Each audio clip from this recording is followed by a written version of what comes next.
और चलिए आज हुंकार में महंगाई के इस अटैक पर विस्तार से चर्चा करेंगे, लेकिन शुरुआत करेंगे कुछ बड़े और अहम सवालों के साथ। सबसे पहला सवाल, क्या पेट्रोल डीजल के बाद अब जरूरत का हर सामान महंगा होने वाला है? क्या और भी महंगाई के झटके आम जनता को लगने वाले हैं? ये सबसे बड़ा सवाल है। दूसरा बड़ा सवाल, आत्मनिर्भरता की बात करने वाले भारत का फॉरेक्स रिजर्व मिडिल ईस्ट संकट से क्यों हिल गया?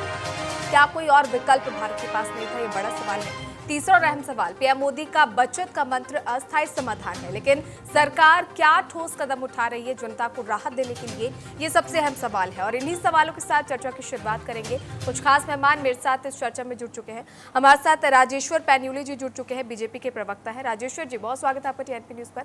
हमारे साथ कांग्रेस के प्रवक्ता आशीष सैनी जी जुड़ चुके हैं। आशीष जी, बहुत स्वागत है आपका टीएनपी न्यूज पर। और साथ ही हमारे साथ आर्थिक एक्सपर्ट प्रोफेसर डॉक्टर राजलक्ष्मी जी इस चर्चा में जुड़ चुके हैं। मैम, बहुत स्वागत है आपका टीएनपी न्यूज पर। सबसे पहले राजेश्वर जी, आपका रुख करूंगी। बार बार आप लोग कह रहे हैं कि जनता को राहत दे रही है सरकार, प्रधानमंत्री नरेंद्र मोदी बचत का मंत्र बता रहे हैं, लेकिन विपक्ष बार बार कह रहा है कि ये केवल एक चुनावी वसूली है जो बीजेपी कर रही है। विपक्ष तो नेगेटिव थिंकिंग के प्रोसेस से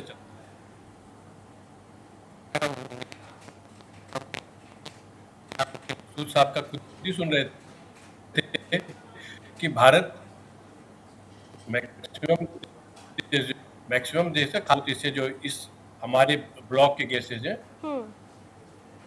उनको इमीडिएटली सबको प्रॉब्लम चल रही है कि ऐसा नहीं है कि कुछ बचा हुआ या पाकिस्तान बचा या बांग्लादेश बचा या बचा या कोई भी ऐसा देश है जो उस देश पर उससे प्रभावित नहीं है। हमारा भी उससे प्रभावित है, इसमें कोई शक नहीं है। और उसके लिए माननीय जो है प्रधानमंत्री खुद ही फ्रंट पे आकर करके सबके साथ विनती भी कर रहे हैं। उसका एक तरीका भी बता रहे हैं कि जिससे हमारे पर उसका डायरेक्ट प्रभाव कम से कम हो और उसमें जनता के सहयोग के बिना। चलिए ठीक है।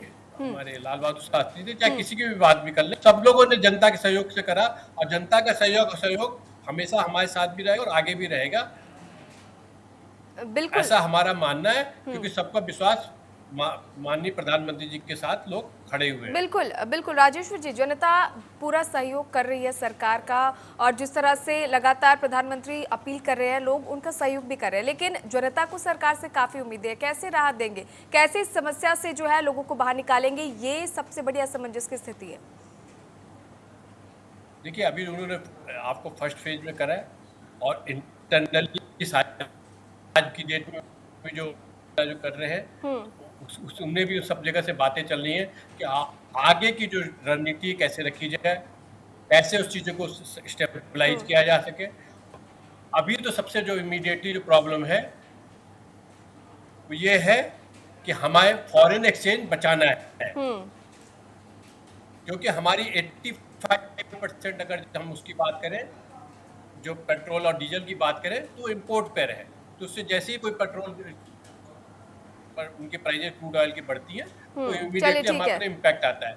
लगभग 45% जो है एलएनजी होता है। ऐसी गोल्ड है लगभग 7% के करीब जो बिलोंग करता है, 7% के करीब जो है टोटल इंपोर्ट का जो बिल है उसका लगभग 7% वो कंटेन करता है। और इसी ढंग से जो दूसरी चीजें हैं, जैसे सरकार ऑलरेडी जो है 10 रुपए के करीब जो है एक्साइज ड्यूटी का जो है भार अपने पर बियर कर रही है, और एक बहुत छोटा सा पोर्शन अभी जो सरकार ने आगे करा है। चलिए ठीक है आशीष जी, आप लोग बिल्कुल, चलिए ठीक है राजेश्वर जी, लौटूंगे आपके पास। आशीष जी हमारे साथ जुड़े हुए। आशीष जी, आप लोग बार बार महंगाई को लेकर सरकार पर हमलावर है, लेकिन सरकार बार बार कह रही है कि विपक्ष के पास नेगेटिव सोच के अलावा कुछ नहीं है। इसके अलावा महंगाई की अगर हम बात कर रहे हैं तो क्या इस पर राजनीति होनी चाहिए, खासतौर से तब जब ये महंगाई युद्ध के कारण बन रही है? देखिए कोमल जी, मैं दो चीजें आपके सामने रखूंगा जी। सबसे पहली चीज, पंडित जवाहरलाल नेहरू ने अपने समय में जब कोरिया में, साउथ कोरिया और नॉर्थ कोरिया में लड़ाई चली, तो उस वक्त भी एक बात को सामने रखा कि जब दुनिया के किसी भी देश में लड़ाई होगी तो भारत को उसका नुकसान या उसका प्रभाव उस पर जरूर पड़ेगा। प्रधानमंत्री नरेंद्र मोदी ने उसकी मजाक उड़ाई थी और और मजाक उड़ाते हुए कहा कि कहीं भी युद्ध होगा उसका भारत पर कोई असर नहीं पड़ेगा। ये बात अभी कहे हुए मुश्किल से 4 महीने भी नहीं बीते, आज देश के प्रधानमंत्री एक हफ्ता पहले जो चुनावी रैलियों को संबोधित कर रहे थे, तो उन्होंने कहा कि हमारे पास तेल का पर्याप्त भंडार है, गैस का पर्याप्त भंडार है, विदेशी मुद्रा भंडार पर्याप्त है, और देश को बताने का काम किया। अब अचानक से कहा कि आप सोना मत खरीदो, आप तेल और डीजल का इस्तेमाल कम करो, गैस का इस्तेमाल कम करो। अब मैं आपके सामने एक और बिंदु लाना चाहता हूँ। जी। लगभग 90,000 करोड़ रुपए का इन्वेस्टमेंट आज अडानी जी अमेरिका में करने जा रहे हैं ताकि वहां 15,000 लोगों को रोजगार मिल सके। अब जरा इन दोनों चीजों को मिलाकर देखिए तो कोई लॉजिक बनता है? ये देश का प्रधानमंत्री जब भी कोई घोषणा करता है, जब भी कोई योजना बनाता है, वो अंबानी अदानी के लिए ही क्यों होती है? इन्होंने निवेश क्यों कौन करेगा? अदानी। हमारे निवेश के हमारे जाने पर, हमारे खर्चे पर भी बैन लगा दिया। दूसरा, विदेशी मुद्रा भंडार में जो कमी हुई उसका कारण दूसरा था। 2016 में जो नोटबंदी हुई और उसके बाद जो गलत जीएसटी लगाई गई, उससे नुकसान हुआ। उससे हमारा मैन्युफैक्चरिंग सेक्टर बिल्कुल खत्म हो गया।